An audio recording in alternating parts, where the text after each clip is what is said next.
Hello दोस्तों, faster mind coaching centre के इस चैनल में आप सभी का स्वागत है। और आज हम आप लोग के लिए लेकर आ गए हैं क्लास 12th का हिंदी का जो ऑब्जेक्टिव सेट है, उसको हम आपको इस वीडियो में कवर करने वाले हैं। तो चलिए हम बिना देरी किए हुए इस वीडियो के लिए डिस्कस करते हैं। तो इसमें देख सकते हैं कि जो है 12th आर्ट, कॉमर्स, साइंस तीनों के लिए जो है हिंदी का महत्वपूर्ण ऑब्जेक्टिव प्रश्न है, जो सेट 3 होने वाला है। तो चलिए हम बिना देरी किए हुए पहले प्रश्न की ओर चलते हैं। तो इसमें पहला प्रश्न क्या है कि घुटने टेकना, यहाँ बात हो रहा है कि घुटने टेकना मुहावरे का अर्थ है। घुटने टेकना मुहावरे का क्या अर्थ होता है? तो हार मान जाना। घुटने टेक देने का मतलब होता है कि हार मान जाना। तो ये इसका राइट आंसर हो जाएगा हार मान जाना। दूसरे प्रश्न की बात करते हैं। तो दूसरा प्रश्न इसमें क्या है कि तुलसीदास के दीक्षा गुरु थे, यानी कि तुलसीदास के जो दीक्षा गुरु थे वो कौन थे? तो नरहरि दास थे। कौन थे? नरहरि दास थे। तुलसीदास के दीक्षा गुरु कौन थे? तो नरहरि दास थे। इसका राइट आंसर नरहरि दास हो जाएगा। तीसरे प्रश्न की बात करते हैं। तो तीसरा प्रश्न है कि खारा का विलोम है। खारा जो होता है उसका विलोम क्या होता है? तो मीठा। खारा का विलोम क्या है? तो मीठा है। चौथे प्रश्न की बात करते हैं। तो चौथा प्रश्न है कि पंचवटी कौन सा समास है? पंचवटी जो है कौन सा समास है? तो द्विगु समास है। पंचवटी जो है द्विगु समास है। पांचवा प्रश्न की ओर चलते हैं। तो पांचवा प्रश्न इसमें क्या है कि समाज का विशेषण है। समाज का जो है विशेषण क्या होता है? तो सामाजिक होता है। समाज का विशेषण क्या होता है? सामाजिक होता है। छठे प्रश्न की ओर चलते हैं। तो छठा प्रश्न क्या है कि अपना उल्लू सीधा करना मुहावरे का अर्थ है। अपना उल्लू सीधा करना मुहावरे का क्या अर्थ होता है दोस्तों? तो इसका राइट आंसर क्या हो जाएगा? अपना काम निकालना। अपना उल्लू सीधा करना का मतलब अपना काम निकालना।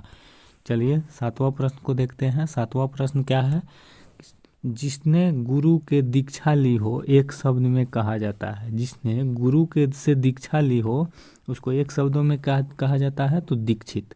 जो भी गुरु से दीक्षा लिया होता है उसको एक शब्दों में क्या बोला जाता है? दीक्षित बोला जाता है। आठवें प्रश्न की ओर चलते हैं। तो आठवां प्रश्न क्या है कि उसने कहा था कहानी के नायक कौन है? उसने कहा था जो कहानी है उसके नायक कौन है? तो लाहना सिंह। दोस्तों ये जो जितने भी क्वेश्चन है बहुत इंपॉर्टेंट होने वाला है आपके एग्जाम के लिए, तो इसको गौर से देखिएगा। चलिए नौवां प्रश्न को देखते हैं। नौवां प्रश्न क्या है? तो हाथ पैर जो है कौन सा समास है? हाथ पैर जो है कौन सा समास है? तो द्वंद्व समास। हाथ और पैर दोनों क्या है? द्वंद्व समास है। तो चलिए 10वां प्रश्न को देखते हैं। 10वां प्रश्न क्या है इसमें कि तुलसीदास किस काल के कवि हैं? तुलसीदास जो है किस काल के कवि हैं? तो भक्ति काल के कवि हैं। तुलसीदास जी थे किस काल के? तो भक्ति काल के। चलिए 11वां प्रश्न को देख लेते हैं। 11वां प्रश्न क्या है कि संयोगिता स्वयंवर रचना है। संयोगिता जो स्वयंवर रचना है वो किसका है? तो श्रीनिवास दास जी की है। श्रीनिवास दास जी की जो है ये रचना है। चलिए 12वां प्रश्न को देख लेते हैं। तो 12वां प्रश्न क्या है कि सूबेदार हजारा सिंह के लड़के का नाम था। सूबेदार हजारा सिंह के लड़के का नाम क्या था? तो बोधा सिंह। कौन क्या नाम था? तो बोधा सिंह। चलिए 12वां प्रश्न को देख लेते हैं। 12वां प्रश्न है 13वां प्रश्न क्या है देख लीजिए। 12वां प्रश्न ये था बोधा सिंह का। 13वां प्रश्न देख लेते हैं।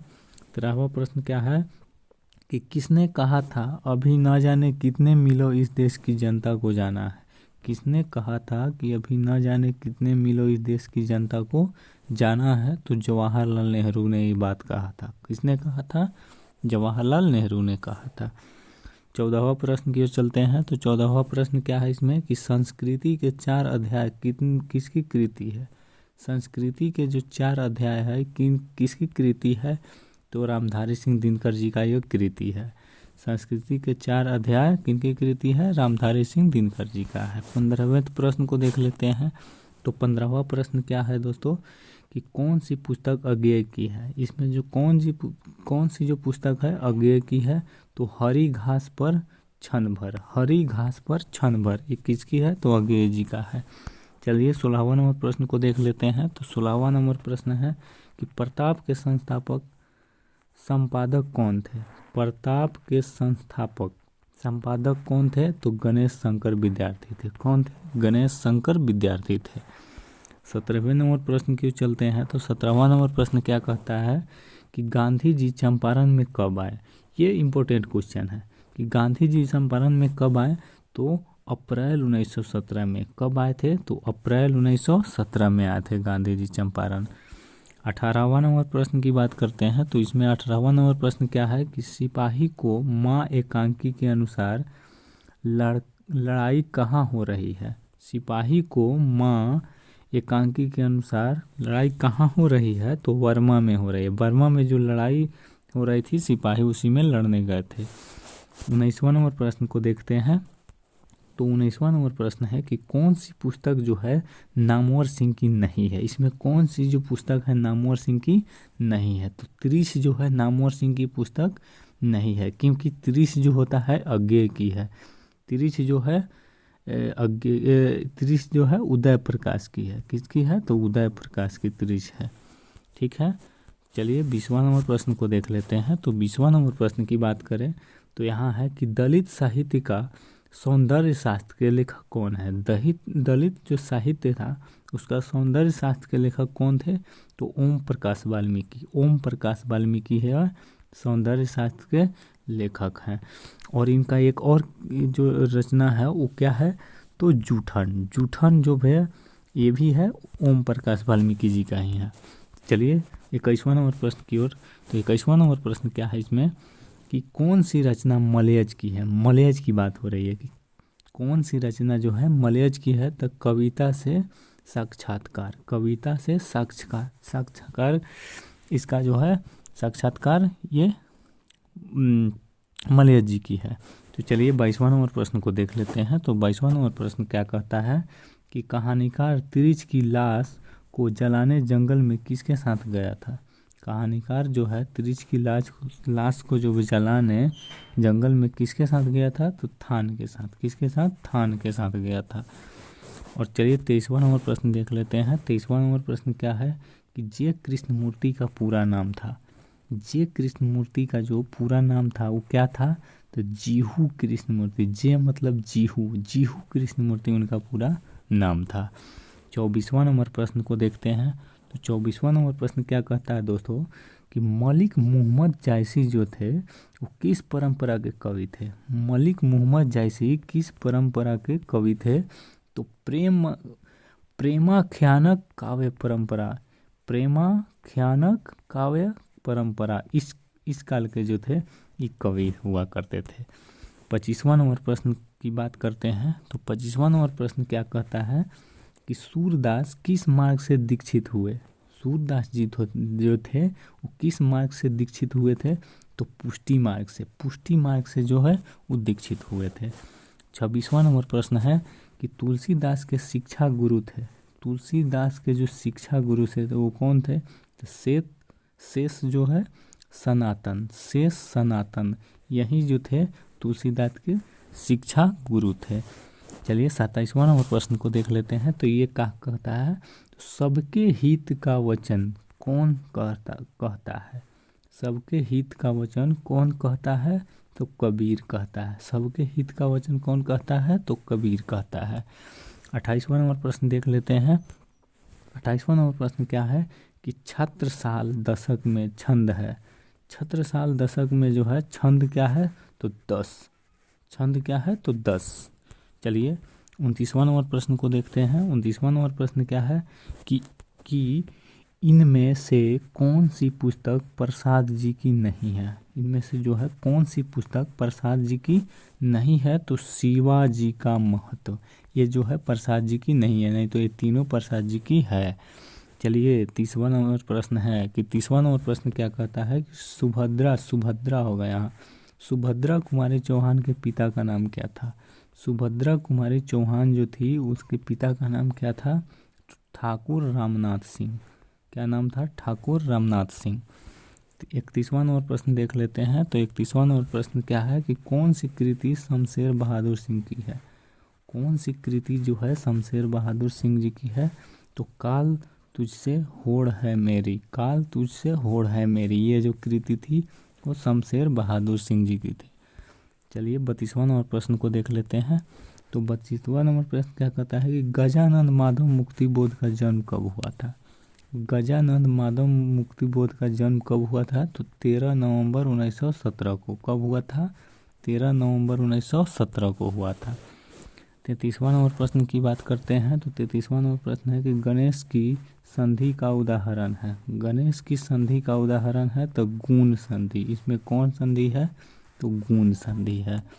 34वां नंबर प्रश्न की बात कर लेते हैं। तो 34वां नंबर प्रश्न क्या कहता है कि इत्यादि का संधि विच्छेद करे। इत्यादि का जो है संधि विच्छेद करे तो इति जोड़ आदि। इति जोड़ आदि, जिसमें आधा रहे उसमें हार्सिन होता है।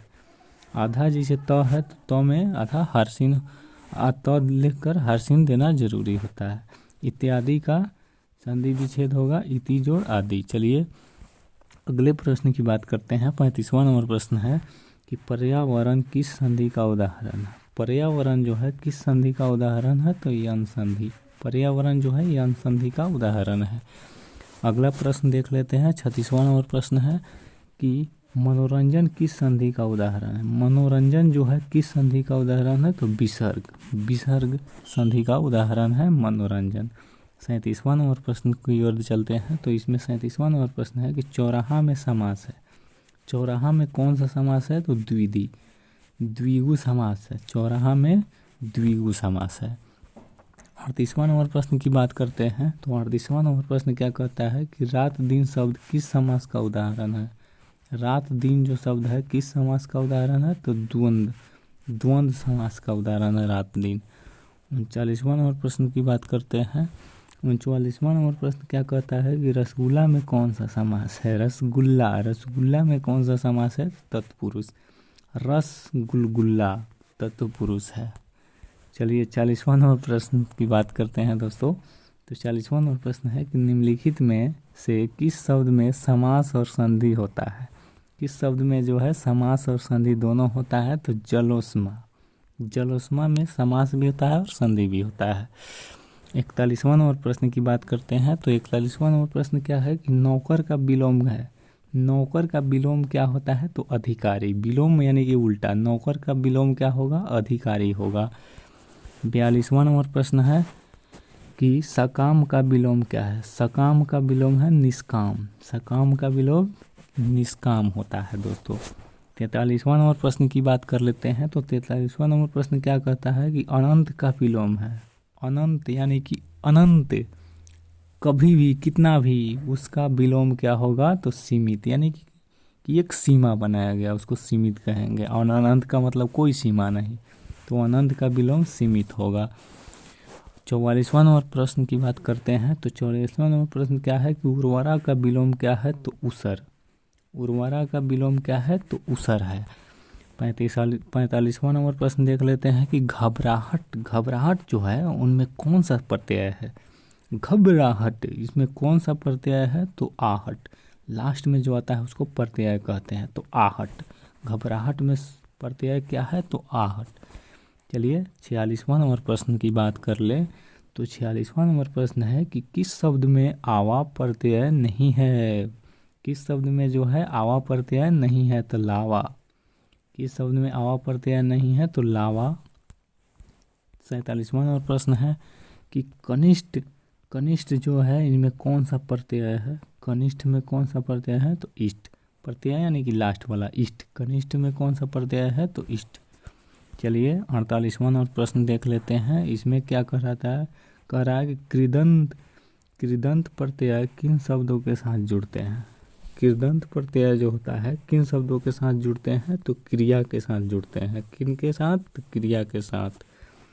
49वां नंबर प्रश्न है कि पवन का पर्यायवाची नहीं है। तो अनल। अनल यानी कि आग होता है, और ये जो है सभी पवन का पर्यायवाची शब्द होता है। चलिए 50वां नंबर प्रश्न है कि हवा का पर्यायवाची शब्द नहीं है। तो सलील। सलील है, हवा का पर्यायवाची शब्द नहीं है। नहीं तो वायु, अनिल, समीर ये सब हवा को कहा जाता है, लेकिन सलीन जो है हवा को नहीं कहा जाता है। 51वां नंबर प्रश्न है कि उल्टी गंगा बहाना मुहावरा का क्या अर्थ होगा। उल्टी गंगा बहाना मुहावरा का क्या अर्थ होगा? तो इसका जो राइट आंसर है परंपराओं के विपरीत कार्य करना। जो परंपरा है उसके उल्टा काम करना, इसका मतलब होता है कि उल्टी गंगा बहाना। 52वां नंबर प्रश्न क्या है, तो आंखें दिखाना मुहावरे का सही प्रयोग हुआ है। आंखें दिखाना मुहावरे का सही प्रयोग क्या है, तो श्यामू साहूकार को आंख दिखता है। श्यामू साहूकार को आंख दिखता है यानी कि दिखाता है, तो इसका राइट आंसर यह हो जाएगा। 53वां नंबर प्रश्न है कि कांटा बोना मुहावरा का अर्थ होगा। कांटा बोना जो मुहावरा है उसका अर्थ क्या होगा, हानि पहुंचाना। कांटा बोना, कांटा बो दिया यानी कि हानि पहुंचा दिया उसको। चलिए 54वां नंबर प्रश्न को देख लेते हैं। तो इसमें क्या है कि चार चांद लगाना। चार चांद लगाना बहुत अच्छा शब्द है दोस्तों, देख लीजिए इसको। चार चांद आप भी लगा सकते हैं अपने परीक्षा के एग्जाम में। अपने एग्जाम में आप चार चांद लगाना चाहते हैं तो इस सभी क्वेश्चन को खूब अच्छे तरह से याद कर ले। चार चांद लगाना का अर्थ क्या होता है, तो सुंदरता बढ़ जाना। चार चांद लगा लीजिए अपने परीक्षा के लिए, अपने रिजल्ट के लिए दोस्तों। चलिए 55वां नंबर प्रश्न है कि कमल का पर्यायवाची है तो जलज। कमल को जलज भी हम बोलते हैं, तो कमल का पर्यायवाची शब्द क्या हो जाएगा, जलज। 56वां नंबर प्रश्न है कि अनंत का पर्यायवाची है। अनंत जो है इसका पर्यायवाची क्या है, तो शेषनाग। शेषनाग, इनका नाम सुने होइएगा आप लोग। चलिए 57वां प्रश्न है कि उपसर्ग का प्रयोग होता है शब्द के प्रारंभ में। उपसर्ग का मतलब कोई भी शब्द जो लिखते हैं ना, इसके शुरू में जो होता है उसको हम उपसर्ग कहते हैं, उपसर्ग कहते हैं। तो शब्द के प्रारंभ में जो होते हैं उसे उपसर्ग कहते हैं, और लास्ट में जो आते हैं उसको हम प्रत्यय कहते हैं।